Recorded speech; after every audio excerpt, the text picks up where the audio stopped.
Welcome to a new video. അപ്പം നമ്മൾ ഇന്നൊരു പുതിയൊരു സംഭവമായിട്ടാണ് വന്നിരിക്കുന്നത്. ഇന്നത്തെ സ്പെഷ്യൽ എന്ന് വെച്ച് കഴിഞ്ഞാൽ ഞാനൊരു ബീഫ് സ്റ്റീക്ക് ഉണ്ടാക്കാൻ പോവാണ്. എൻ്റെ വൈഫിന് വേണ്ടിയിട്ടാണ് ബീഫ് സ്റ്റീക്ക് ഉണ്ടാക്കുന്നത്.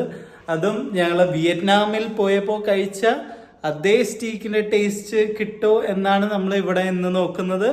അപ്പോൾ ലെറ്റ്സ് ഗെറ്റ് സ്റ്റാർട്ടഡ്. അപ്പോൾ അവരുടെ അടുത്ത് പറഞ്ഞു മാക്സിമം ഫ്ലാറ്റ് ആയിട്ട് കട്ട് ചെയ്യാൻ പറഞ്ഞു. അത് കഴിഞ്ഞിട്ട് ഇവിടെ കൊണ്ടുവന്ന് ഞാൻ തന്നെയാണ് ഈ സ്ലൈസ് ആക്കിയത്. അപ്പോൾ മാക്സിമം ഫ്ലാറ്റ് ആയിട്ട് എടുത്തിട്ട് കുറച്ച് ഉപ്പും കുരുമുളകും ഇട്ട് ജസ്റ്റ് ഒന്ന് അതിൻ്റെ മുകളിൽ കൂടെ സ്പ്രിങ്കിൾ ചെയ്ത് കൊടുത്തിട്ട് ഇതുപോലെ ഒരു ട്രേയിലാക്കിയിട്ട് ഫ്രിഡ്ജിൽ വെച്ചിരിക്കുകയായിരുന്നു. ഫ്രീസറിലല്ല, ഫ്രിഡ്ജിലാണ്. കാരണം ഫ്രീസറിൽ വെച്ച് കഴിഞ്ഞാൽ ഇതിൻ്റെ ആ ജ്യൂസും കാര്യങ്ങളൊക്കെ നഷ്ടപ്പെടും. അപ്പോൾ നമ്മൾ ഫ്രിഡ്ജിലാണ് വെച്ചത്.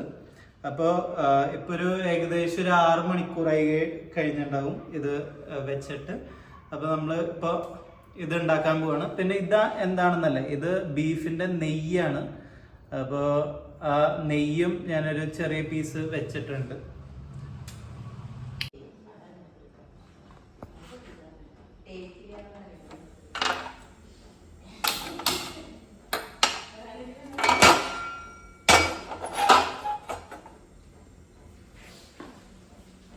അപ്പോൾ നമ്മൾ കുറച്ച് ഓയിൽ ഒഴിച്ചിട്ട് നമ്മൾ ഇങ്ങനെ വെയിറ്റ് ചെയ്യായിരുന്നു. അപ്പോൾ ഇങ്ങനെ ഒരു പുക കണ്ടു കഴിഞ്ഞാൽ നമുക്കറിയാം അത് സ്റ്റേക്ക് ഇടേണ്ട സമയമായിരുന്നു.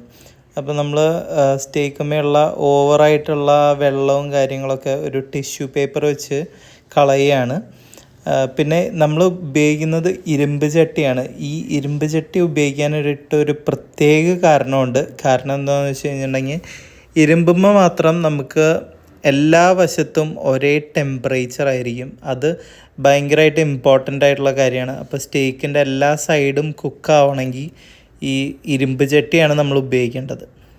ഇരുമ്പ് ചട്ടി നല്ല ചൂടായതിന് ശേഷം നമുക്ക് ലോ ഫ്ലെയിമിലേക്ക് മാറ്റാം. അത് കഴിഞ്ഞ് സ്റ്റേക്ക് ഇടാം. അപ്പോൾ എല്ലാ വശവും നന്നായി സ്ലോ കുക്കാവുമ്പോൾ തന്നെ ഉൾഭാഗത്തേക്കും കൂടെ ആ ഒരു ചൂടും കാര്യങ്ങളൊക്കെ കിട്ടും.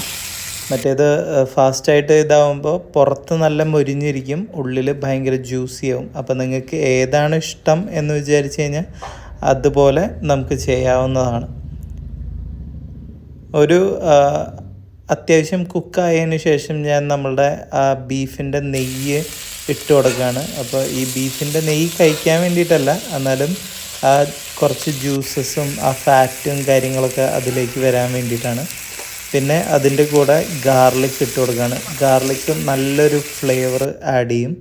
അപ്പോൾ ഗാർലിക് ഒന്ന് ഞാൻ ചെറുതാക്കി ഇട്ട് കൊടുക്കുകയാണ്. ഇത് നമുക്ക് കുറച്ച് കാരമലൈസ്ഡ് ആയിട്ട് കിട്ടും. അത് കഴിഞ്ഞ് ലാസ്റ്റ് കുറച്ച് ബട്ടർ, അത് ജനറസ് ആയിട്ട് ബട്ടർ ഉപയോഗിക്കുന്നുണ്ട്. അപ്പോൾ ഈ ഉപയോഗിക്കുന്ന അനുസരിച്ച് തന്നെ നല്ല ടേസ്റ്റ് ഉണ്ടായിരിക്കും.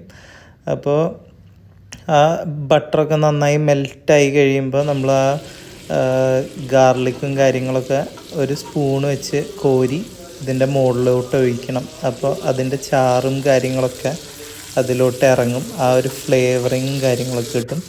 എക്സ്ട്രാ ആയിട്ട് ഉപ്പിടേണ്ട കാര്യമില്ല. നമ്മൾ നേരത്തെ ഇട്ട് വെച്ചിട്ടുള്ളതുകൊണ്ട് നമുക്ക് ഉപ്പും കാര്യങ്ങളൊന്നും ഇടേണ്ട ആവശ്യമില്ല. അത് കഴിഞ്ഞ് നമുക്കൊരു പ്ലേറ്റിലേക്ക് മാറ്റാം.